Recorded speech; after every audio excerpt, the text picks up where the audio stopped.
Hello, hello, hello. Welcome to Remnant Mentality Ministries. My name is Marie Rogers, and once again, I thank God for another opportunity to be here before you today. So, today I want to talk about greed and how it can seep into our mind and our thoughts and actually show up in our actions, what we actually do. I'm gonna tell a little story before I get into the message. So, when I was younger, me, my brothers and sisters, my father, just typical kids, you get in trouble, you had to get some lessons taught to you. But my father was real good at kind of giving us a backstory to things, whether it was quotes that he heard from other places that were passed down or his own sayings. He would bring those up in order for us to better understand the lesson that he was trying to teach us. Sometimes we got them, they were real easy to get. Other times, not so much. And then there were other times when we made the same mistakes and, him and his calm tone voice would just keep repeating the message until we finally figured it out. Now, the couple things that my father, he was a very easygoing guy, but there was a couple things that he really couldn't wrap his arms around, right? So two of those things was he hated greed. He did not understand the need for greed. And then also wasteful. He would always look at us to see if we were wasting things. I mean, whether it was at the dinner table, whether it was paper that we have for school, getting stuff that we didn't need. He always talked about being wasteful. And so those are two things that he didn't really care for too much. My father could almost find a way to repurpose just about anything, whether it was clothes, whether it's furniture, stuff, maybe even from a car, I don't know. Seeds from cantaloupes, you look in the refrigerator, you had different containers with different things that he was using to grow or put out on a farm or whatever. But he always found a way to repurpose. And like I said, his whole thing was he didn't understand why people needed to accumulate an abundance of stuff that either they didn't use, they weren't going to need, or they didn't need, or that they already had just for the sake of getting it. He couldn't figure that out.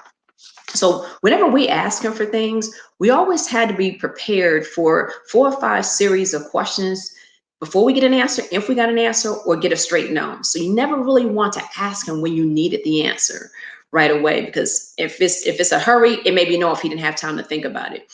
If you ask for a pair of shoes, well, I just got a pair of shoes for you beginning of the school year. Okay, Dad, it's the end of the school year. We asked about clothes. What are you gonna do with the clothes in your closet? Why are you wearing them? I don't really care for them. I want these jeans. And it was, well, you just want those because those are name brand. You can just make your own name and stick it on pants. I mean, those are things that he would actually tell us. And then it went to the things that we probably hear today and things that I've said to my kids even. Money doesn't grow on trees. That's the catch all for everything, right? But he caveat that with saying, well, what are you going to do with this stuff when you get it? You can't take it with you. And my dad, up until the time that he passed, still said it when he came to visit me. He'd ask me that same question. It really irked him. My dad didn't like stuff on the walls. He didn't want every space on a wall covered with stuff. Bumper stickers on cars, the old days you get the stickers. My kid goes to the school. He just didn't like a whole bunch of stuff. He liked the clean cut. But yeah, that's pretty much what we had to deal with and how most of our conversations went. And even though he was pretty frugal. I mean, we had the stuff that we needed. He was sure about that. It wasn't like we were counting sheets of toilet paper or anything like that. But he made sure we had the stuff that we needed. He just wanted us to be mindful of what we had. He wanted us to understand that the time and the effort, the money you spend on getting things, should make it last, so you don't have to go and replace those things because of negligence, because we're just not being careful for what we had. And even though we didn't always get the message that he was trying to convey, the thing that stuck out the most for him, for us, at least for me, was my dad's main goal was to make sure that we share. So if we had something amongst the three of us at the time, then we needed to share it. It wasn't, well, I have it and my brother and sister doesn't, and vice versa. His whole thing was, hey, you need to share. This belongs to everybody. And then that would seep over to other family members or our friends. And he wanted to make sure that titled it, How Much is Too Much? And also, fill your barn with God, not yourself. And we'll get that at the end of the message here. It's going to come out of Luke chapter 12, verses 13 through 21, out of the New Living Translation. And it's the parable of the rich fool. I apologize. So leading up to this particular verse, Jesus is already out there. There's a crowd of people that are there with him. And someone called from the crowd, called out and said, teacher, please tell my brother to, I'm going to read this verbatim. Teacher, please tell my brother to divide our father's estate with me. And Jesus replied, "Friend, who made me judge over you to decide such a thing as that?" Then he said, "Beware, guard against every kind of greed. Life is not measured by how much you own." Remember that one verse there. Verse 16, he told them the story, the parable. A rich man had a fertile farm that produced farm crop. He said to himself, "What should I do? I don't have room for all my crops." Then he said, "I know. I'll tear down my barns and build bigger ones. Then I'll have enough to store all my wheat and other goods. And I'll sit back and say to myself, my friend, you have enough stored away for years to come. Now take it easy. Eat, drink, and be merry." But God said, "You fool, you will die this very night. Then who will get everything you work for?" Yes, a person is a fool to store up earthly wealth, but not have a rich relationship with God. That's pretty cut forward what he had for us, right? Now, here's the thing. Jesus, he made it very clear that true life doesn't come from an abundance of things, nor does success or security. Thinking about the parable, if you go back, what would you do with that same dilemma? And that's not an answer that you have to share with anyone, because you know what you do. God knows what you're going to do. But it's something that we need to be mindful. If you and a friend were going out to lunch, and before you left, you check your mailbox and you had to check $400. It was a refund of some kind, totally not expected. Would you then therefore, let's say, offer to pay for lunch? Or would you say, "Oh, she had it anyway," or "We were all going to go Dutch, so it's fine. I'm going to take this $100." And I'm not saying that you have to take that $100 and do that with it, but sometimes it just feels good to share. And so that's a question. And I think that's what Jesus was trying to say here with this guy, because not only here are some of the mistakes that he made, right? This man remembered the wrong things. He remembered himself only. Never once said, "Thank you, God. Thank you for blessing me with all that I have. What do I do with it?"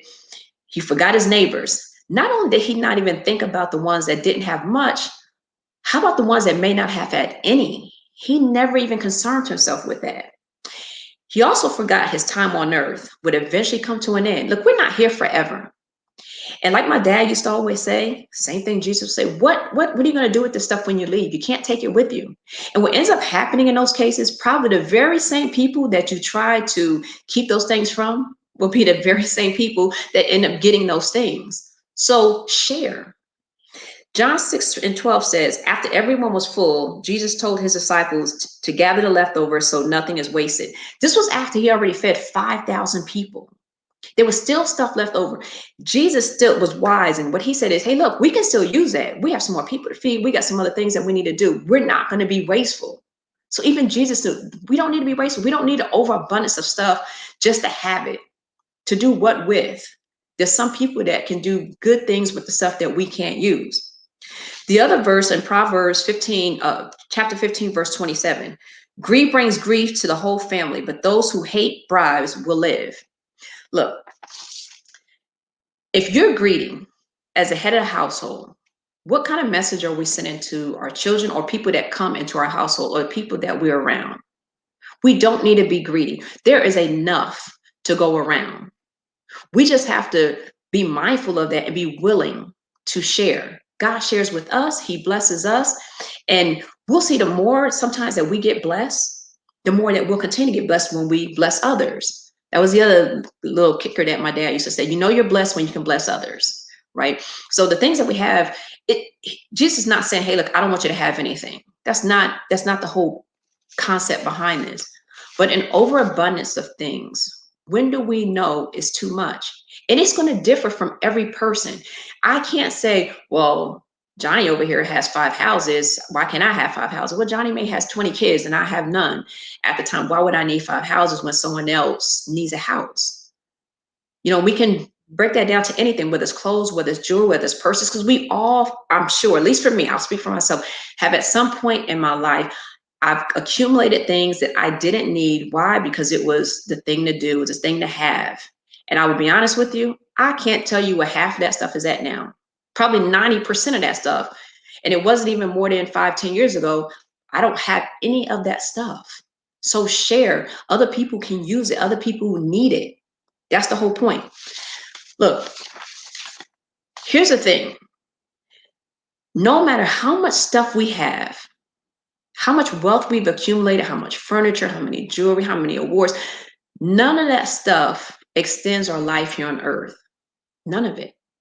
So if we're doing that and we're being prideful, we're not humbling ourselves, we're not understanding that it was God that blessed us with that, we got to go back and self-evaluate.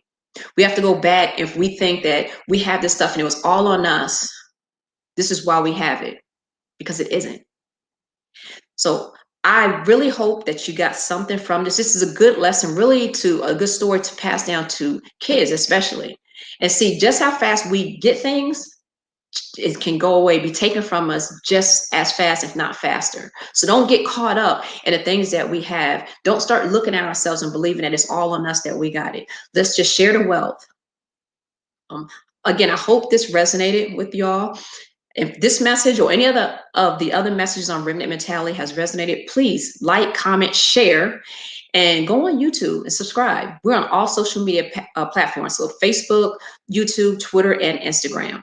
Again, my name is Marie Rogers. Welcome again, Remnant Mentality Ministries. Until next time, have a beautiful, blessed day. Thank you.